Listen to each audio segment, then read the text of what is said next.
Question number 12, उसमें 10 के साथ साइन इनवर्स दिया हुआ है। इस क्वेश्चन को करने के बहुत सारे तरीके हैं। हम लोग अभी एक देख रहे हैं, 10 के साथ यहाँ पे दिया हुआ है साइन इनवर्स और 3/5 और कॉट इनवर्स के साथ में दिया हुआ है 3/2। ठीक है, तुम लोगों को पाइथागोरस प्रमेय पता है या नहीं पता है?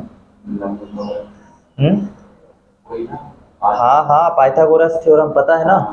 पाइथागोरस थ्योरम के अलावा साइन, कॉस और टेन, इनको उससे कैसे हम लोग रिलेट करते हैं ये भी पता होना चाहिए। ये वाला पॉइंट अगर ए है, ये वाला पॉइंट अगर बी है और ये वाला पॉइंट सी है, तो पाइथागोरस थ्योरम में हम लोग क्या करते हैं, कर्ण का स्क्वायर बराबर लंब का स्क्वायर और आधार का स्क्वायर, ये पाइथागोरस थ्योरम होती है। और इसके अकॉर्डिंग अगर हम लोग देखें साइन थीटा, अगर मैं यहाँ पे कोई एक एंगल ले लूँ थीटा, तो हमेशा थीटा के जो सामने वाली भुजा होती है वो लंब भुजा कहलाती है। इनकेस अगर मैं थीटा यहाँ पे लूँगा तो हमारे लिए जो लंब भुजा होगी वो कौन सी वाली होगी? सी बी वाली। अभी मैंने थीटा सी पे लिया है तो उसके अकॉर्डिंग लंब भुजा जो होगी वो कौन सी होगी? ए बी वाली। ठीक है, तो इसका ध्यान रखना, थीटा के सामने वाली भुजा हमेशा लंब भुजा कहलाती है। ठीक, और वो ये तिरछी वाली कभी चेंज नहीं होती, वो कर्ण ही रहेगी। बस लंब और आधार ये दोनों जो भुजाएं हैं ये चेंज हो जाती है थीटा के अकॉर्डिंग। अब हमने लिया है साइन थीटा, तो साइन थीटा बराबर होता है लंब बटे कर्ण। ठीक है, उसके अलावा अगर मैं बात करूं कॉस थीटा के लिए, तो कॉस थीटा बराबर होता है, कॉस थीटा बराबर नहीं, आधार बटे कर्ण। और टेन थीटा बराबर होता है, टेन थीटा बराबर लंब बटे आधार। समझ गए? तो यहाँ पे जब तक इस क्वेश्चन को अगर सॉल्व करना है तो बाहर टेन दिख रहा है ना, इसका मतलब ही ये है कि अंदर वाले दोनों में टेन का फॉर्मूला अप्लाई करना पड़ेगा। टेन का फॉर्मूला अप्लाई करना पड़ेगा और अंदर टेन लेकर आना पड़ेगा, तभी वो टेन इससे टेन से क्या होगा? कैंसिल होगा और तभी एक आंसर आएगा। तो पहले इस वाले को सॉल्व करने के लिए हम लोग क्या करेंगे, हम इसको मान लेंगे साइन इनवर्स बराबर साइन इनवर्स 3/5 बराबर बाय। ठीक है, ये माना, तो यहाँ से साइन बाय का मान आ जाएगा, साइन बाय बराबर 3/5। मैंने ये जो बाय आता है साइन के साथ, ये एक्चुअल में थीटा ही है ना। तो अभी हमारे पास साइन बाय का मान आया 3/5। साइन किसके बराबर होता है?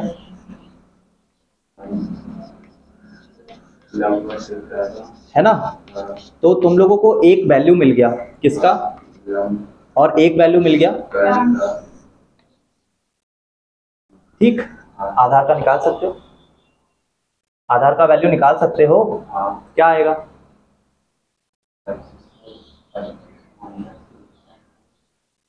क्या आएगा? 5 का स्क्वायर 25, 4 आएगा, आ जाएगा। तो आधार का वैल्यू कितना आ जाएगा? 4। समझ में आया 4 कैसे आएगा? स्क्वायर कर देंगे और आ गया ना। क्वेश्चन आएगा तो करना है। मैं एक क्वेश्चन बता रहा हूँ और इसके अलावा क्वेश्चन भी नहीं है कि इसके अलावा मैं फिर को और क्वेश्चन बताऊंगा, इसलिए जितना अच्छे तरीके से हो सकता है समझ लेना। ठीक है, 4 आ गया समझ में कैसे आया? 25, 5 का स्क्वायर करेंगे 25 आएगा, उसमें से 9 का 3 का स्क्वायर 9, उसको घटा देंगे, बचेगा 16। 16 का रूट करेंगे तो आंसर आ जाएगा 4। तो अगर तुम्हारे पास साइन का मान, साइन से तुमने ये सारा, ये अगर ट्राइंगल के तीनों वैल्यूज पता है तो तुम साइन का, कॉस का, टेन का, सेक, कॉसेक, कॉट सभी के वैल्यू इससे निकाल सकते हो। ठीक है, किसके अकॉर्डिंग? साइन का बराबर होता है लंब बटे कर्ण, तो साइन का 3/5 आ जाएगा। कॉस का वैल्यू होता है आधार बटे कर्ण, आधार हो जाएगा 4, कर्ण हो जाएगा 5, तो कॉस का वैल्यू हो जाएगा 4/5। टेन का निकालना है तो लंब बटे आधार कर दो 3/4, हमें टेन का ही चाहिए, है ना। तो अब हम लोग अगर लिखना चाहें तो हम tan y बराबर क्या लिखेंगे? tan y बराबर हम लोग लिखेंगे लंब बटा आधार। लंब का वैल्यू 3 और आधार का 4। अब अगर मैं y का मान निकालूंगा तो वो मुझे मिलेगा tan इनवर्स 3/4। आया समझ में? हाँ। यहाँ भी यहाँ पे y इक्वल है साइन इनवर्स 3/5 के, यहाँ पे y इक्वल है tan इनवर्स 3/4 के। इट मीन्स कि हम ये बोल सकते हैं कि साइन इनवर्स 3/5 बराबर होता है tan इनवर्स 3/4 के। मतलब जहां साइन इनवर्स 3/5 की जो वैल्यू साइन इनवर्स 3/5 पे देगा वही वैल्यू tan इनवर्स की 3/4 पे होगी। ठीक है, इसका मतलब ये होता है। तो यहाँ पे y जिसके इक्वल है, यहाँ पे भी y उसी के इक्वल है, दोनों y एक दूसरे के इक्वल है, तो साइन इनवर्स और tan इनवर्स दोनों इक्वल हो जाएंगे। तो इसका मतलब है इस वाले साइन इनवर्स को हम रिप्लेस कर सकते हैं किससे?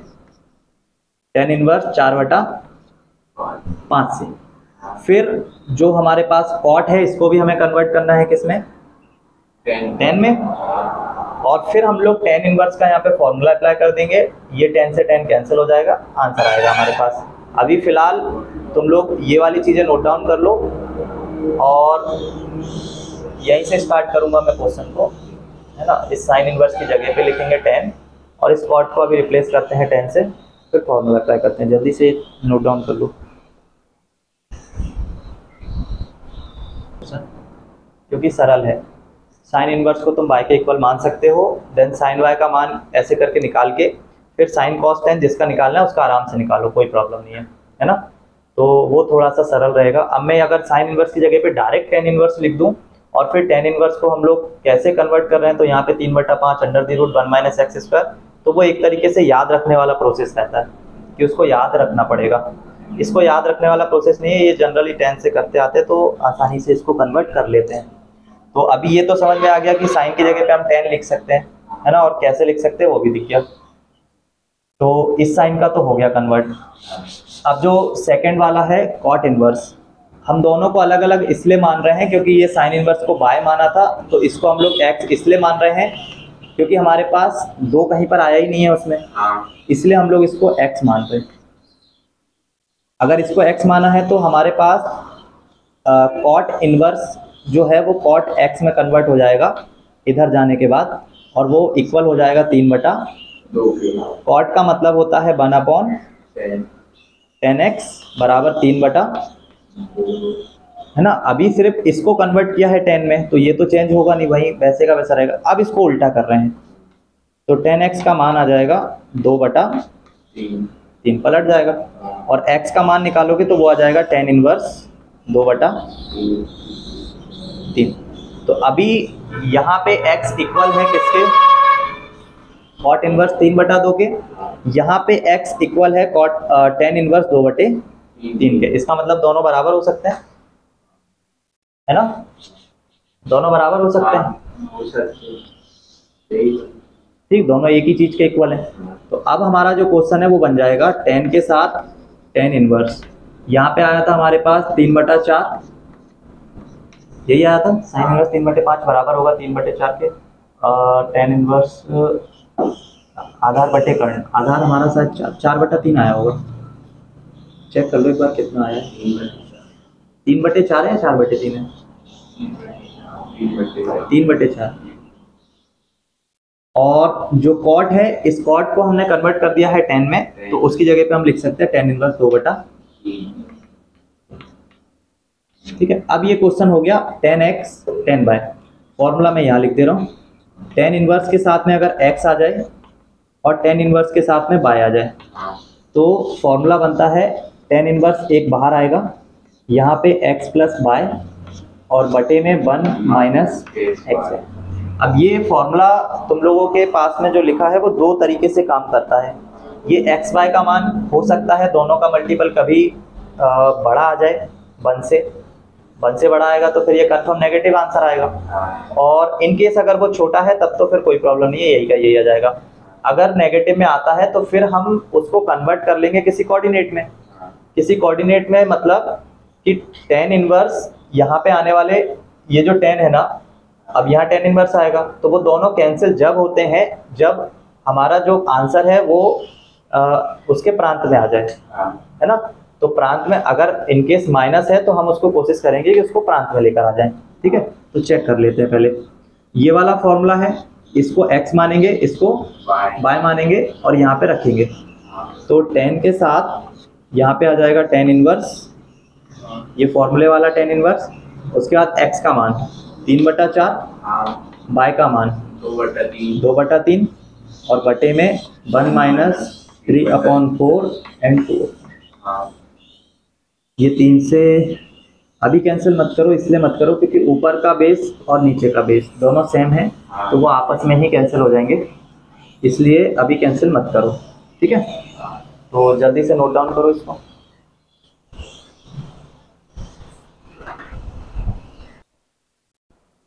ठीक है, इसके बाद हम लोगों को इसको सॉल्व करना है बस। दोनों का एलसीएम 12 आएगा, 3 का गुणा यहाँ पे होगा, 4 का गुणा यहाँ पे होगा। तो 10 के साथ 10 इनवर्स, नीचे तो आ जाएगा 12, ऊपर आ जाएगा 9 और 8, और उसके बटे में नीचे 4 या 12 दोनों का गुणा, और 12 का गुणा यहाँ पे होगा। तो 12 में से माइनस करना पड़ेगा, 3 दूनी 6 और दोनों के बटे में आ जाएगा 12, ठीक। फिर 10 के साथ 10 इनवर्स और 9 और 8 ये 17/12, और ये वैल्यू पलट के ऊपर जाएगी तो 12/6, 12 से 12, ये 10 से ये वाला इनवर्स कैंसिल हो जाएगा, तो हमें जो आंसर मिलेगा वो मिल जाएगा 17/6। ठीक है, ये होगा इस क्वेश्चन का आंसर लास्ट, 17/6।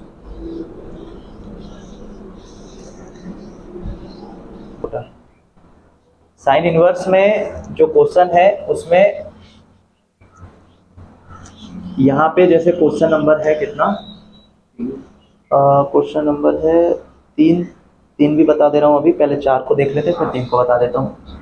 क्वेश्चन नंबर 4 में साइन इनवर्स के साथ है 8/17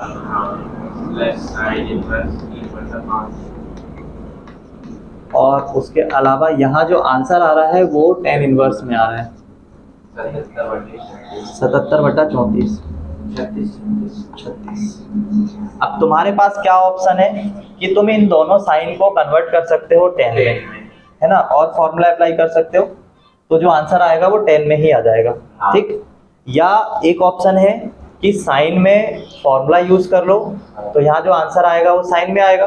फिर RHS का जो 10 इनवर्स है उसको कन्वर्ट कर दो किसमें, साइन में। तुम्हारे पास इतने सारे ऑप्शन है, कोई भी यूज कर सकते हो, ठीक है। तो यहाँ पे मैक्सिमम टाइम तो ये यही करेंगे कि इन दोनों को यूज करके साइन का फॉर्मूला अप्लाई करेंगे, फिर जो आंसर आएगा उसको 10 में कन्वर्ट कर देंगे, ठीक है, वो भी एक ऑप्शन है। तो हम लोग साइन का यहाँ पे फॉर्मूला इसलिए मैं बता रहा हूँ क्योंकि साइन का अभी तक बताया नहीं है, तो साइन का फॉर्मूला, वरना मैं इसको 10 में कन्वर्ट करके 10 से भी फॉर्मूले से आ जाएगा आंसर, है ना।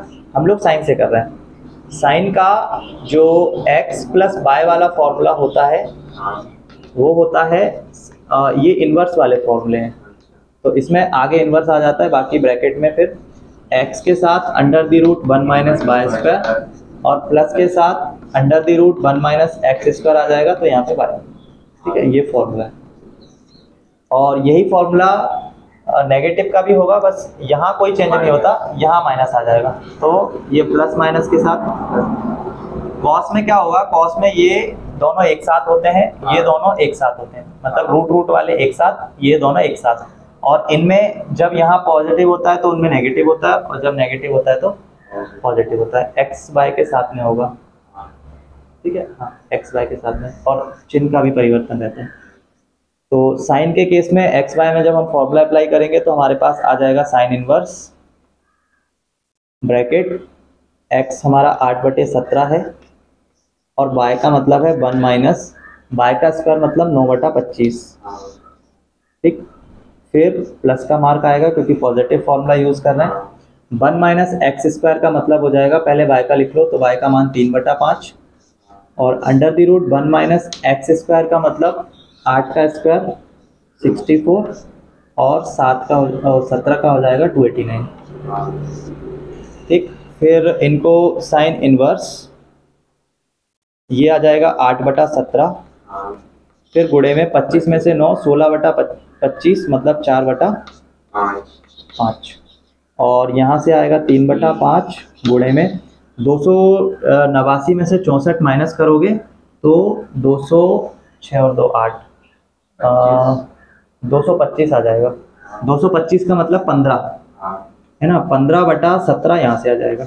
हाँ और इन दोनों में देखोगे तो नीचे का बेस हमेशा बराबर आता है, हाँ 17 गुणा 5, 17 गुणा 5, तो ऊपर वाले मान प्लस हो जाते हैं।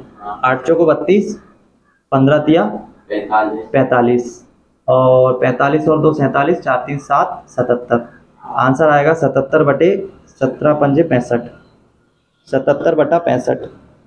तो साइन इनवर्स के साथ ऊपर से तो आ जाएगा 77 और नीचे से आ जाएगा 65। ये किसका मान आया? LHS में साइन इनवर्स का मान आया। इस साइन इनवर्स को हम लोग कन्वर्ट कर सकते हैं किसमें? टेन में, तो भी आ जाएगा, या 10 को भी कन्वर्ट कर सकते हैं साइन में। कोशिश हम लोग करेंगे साइन को 10 में कन्वर्ट करें। अगले साल हो गया वो, ये है कि अभी फिर से कोई एग्जाम देके जब तक ज्वाइनिंग दूसरे एग्जाम की हो जाएगी। ये साइन इनवर्स का मान है, हम इसको y के इक्वल मान सकते हैं, है ना, हम इसको y के इक्वल मान सकते हैं। और अगर y के इक्वल मानेंगे तो फिर हमारे पास y का मान आ जाएगा 77/65, ठीक। और 77/65 को हम लोग जमा लेंगे पाइथागोरस थ्योरम के अंदर। जो साइन के पास जो वैल्यू होता है, ऊपर वाला वैल्यू वो लंब का वैल्यू होता है और नीचे कर्ण का। तो ये ज़्यादा कैसे हो सकता है? साइन y का मान आया है हमारे पास 77/65 और कर्ण का वैल्यू 65 और लंब का वैल्यू 77। यार बड़ा तो नहीं हो सकता, कुछ मिस्टेक हुआ है क्या अपने से? कर्ण का वैल्यू हमेशा सारी भुजाओं से ज़्यादा ही होता है। 3 4 5 65, 17 दूनी 34, 17 3 62, 17 पंजे 85। इसको करेक्ट करना, नीचे 17 का गुणा 5 में करेंगे तो 85 आएगा, है ना। अब ठीक है, तो हमें क्या करना है? हमें आधार का वैल्यू निकालना है। तो देखो, किसी भी 2 नंबर की जो संख्या होती है उसका अगर स्क्वायर निकालना होता है तो पीछे वाले नंबर का स्क्वायर करो, आगे वाले नंबर का स्क्वायर करो, और फिर दोनों का मल्टीप्लाई करो। कितना आएगा? और 40 का गुणा 2 में कर दो, 80। एक नंबर छोड़ के उसको जोड़ दो, स्क्वायर मिल जाएगा। कितना आ गया? 7225, ठीक। अब हमें 77 का निकालना है, तो 7 का स्क्वायर, फिर 7 का स्क्वायर, 7 और 7 का गुणा, और इसका 2 में गुणा, मतलब दोनों को ऐड करोगे तो आंसर आ जाएगा। हाँ, 2 नंबर के जितने भी डिजिट होंगे सभी का स्क्वायर ऐसे निकाल सकते हो। 5929। पता नहीं, एक्चुअल में ये एक 4th क्लास का टॉपिक है। 85 को लिख सकते हो 80-5 और उसका स्क्वायर लगा दो, क्योंकि स्क्वायर ही करना है। तो इसका स्क्वायर 1600, 8 अटैया 64, 6400, और इसका स्क्वायर ये a प्लस बी के स्क्वायर से ओपन होता है। और ये जो कर रखा है ना, ये a प्लस बी का होल स्क्वायर ही ओपन ही कर रखा है। a का स्क्वायर होता है, b का स्क्वायर होता है, 2ab आता है, तो 2ab, 2 ये आ गया, a और b ये आ गया, तो वो फॉर्मूला ही है। इसको इसमें से माइनस करोगे 15 में से 9 को तो बचेगा 6, फिर यहाँ पे बचेगा 1, 11 को माइनस करोगे 9, फिर यहाँ पे बचेगा 1, फिर 9 को माइनस करोगे तो 2, यहाँ पे बचेगा 6 में से 5 जाएगा तो 1296। अब 1296 किसका स्क्वायर है ये पता लगाने के लिए हम लोग क्या करते हैं कि हमको पता है 100 का स्क्वायर कितना होगा? 10,000, वहाँ तक नहीं जाना है ना। 30 का स्क्वायर कितना होगा? 900, है ना। और 4 का स्क्वायर कितना होगा? 30 का स्क्वायर कितना होगा? 900, और 40 का स्क्वायर कितना होगा? हाँ, इस फर्स्ट वाले नंबर का उसी नंबर में 1600, तो इस उसके बीच में ये नंबर है, उसके बीच में या तो 31 हुआ होगा या 32 या 33 या 34 या 35। अब ये पता लगाओ 1 का जब 31 में 31 का गुणा करोगे ना तो पीछे 31 का 31 में गुणा होगा, और 1 का गुणा 1 में करोगे तो जो इकाई का अंक आएगा वो 1 आएगा। हमें इकाई का अंक कितना चाहिए, तो यहाँ से तो आने का। फिर 32 का 32 में करोगे, नहीं 33 का 3 का 3 में करोगे तो पीछे का 9 आएगा। 4 का 4 में करोगे तो अरे 4 16 6 ही चाहिए ना। अब एक बात बताओ कि ये जो नंबर है 1296 ये 1600 के ज्यादा नजदीक है या 900 के ज्यादा नजदीक है?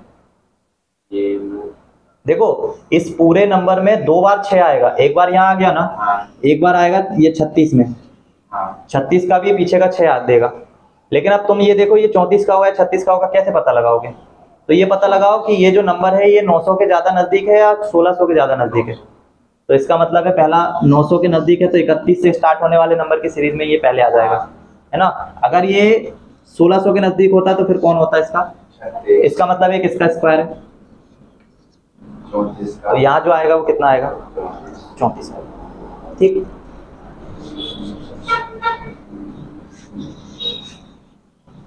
तो अभी ये जो आ गया ना, अभी बाकी के सारे हो गए। अब हमें क्या करना था, इसको कन्वर्ट करना था। तो अब हम 10y बराबर लिख सकते हैं, 10y बराबर हम लोग लिख सकते हैं आधार बटे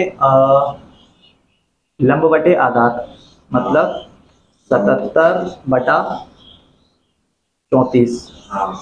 मतलब नहीं 2 मिनट रुको, 34 का स्क्वायर नहीं है, 1296 हाँ 36 का वो आंसर ही दिखा है ना।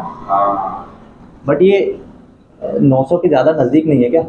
900 के बाद 1000 आएगा 100 पे, फिर 200 और फिर 300, 396 कदम चलना पड़ेगा तब जाके यहाँ पहुँचोगे। और 1600 के लिए 1300 पे हो, सही है ना, वहाँ 1600 के नज़दीक है ना 36, 1600 के ज़्यादा नज़दीक है। तो आंसर आ जाएगा 77/36, और y को यहीं छोड़ के 10 को वहाँ ले जाओगे तो 10 इनवर्स का मान आ जाएगा 77। तो जो y हमने माना था वो अभी इक्वल है किसके, 77/85 के, और यही y इक्वल आ गया किसके, है ना। तो इसका मतलब दोनों मानों को क्या कर सकते हैं, एक दूसरे के इक्वल कर सकते हैं। मतलब साइन इनवर्स 77/85 की जगह पे लिख सकते हैं किसको, tan इनवर्स 77/36। यहाँ पे एक स्टेप मैंने थोड़ी सी खत्म कर दी है, उसको लिख देता हूँ। साइन इनवर्स का मान हमारे पास आया था 77/85, उसको हमने y के इक्वल माना है, तो साइन y का मान आ जाएगा 77/85, ठीक है। और ये होता है लंब बटे कर्ण। अब ठीक है, ये जो y था ये इक्वल था इसके, ये y इक्वल आ गया इसके, इसका मतलब दोनों एक दूसरे के इक्वल, ठीक है। RHS बराबर हो जाएगा LHS। अब मैंने बताया ना बहुत सारे ऑप्शन है इसको करने के लिए, तुमको जो अच्छा लगे तुम उससे करो।